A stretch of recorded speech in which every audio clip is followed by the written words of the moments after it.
We now know that the Philips air fryer fries incredibly well and in such a healthy way with minimal oil.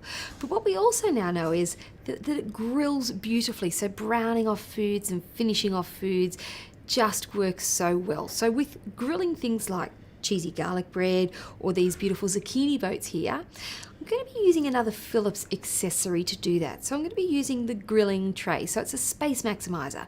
What it allows you to do is have some food on the bottom, and then of course this is like a platform, so you have a second layer of food which can cook it as evenly and brown off as evenly without the cheesy bits getting stuck to one another.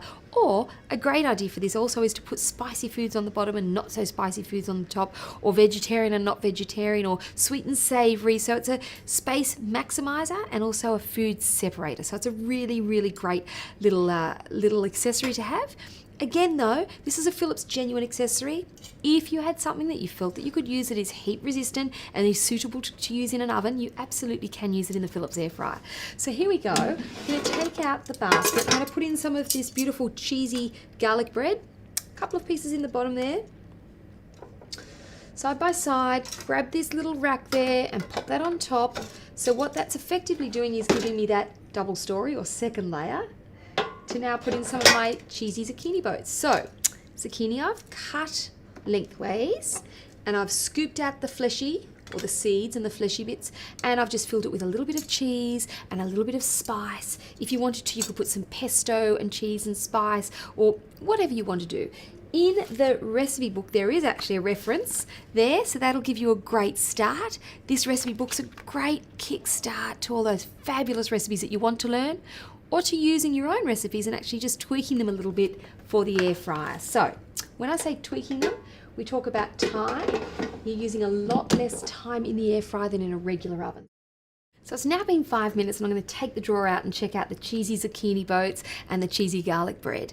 If the cheese isn't browned up as much as I'd like it to be, I can certainly add on a couple of extra minutes, but that's about all we'd need to change it up to that next level.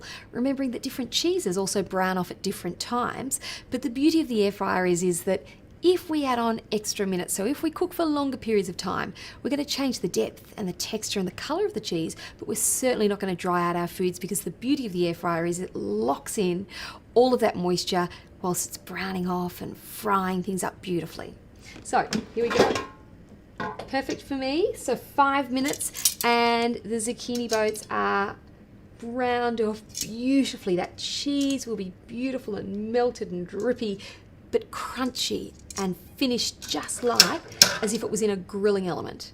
Okay, so cheesy garlic bread, and we've got that perfect finish on the bread, as though the bread has been fried up, but yet look at this beautiful stringy finish on the cheese, and of course the browning off from that grilling function perfectly in the Philips air fryer.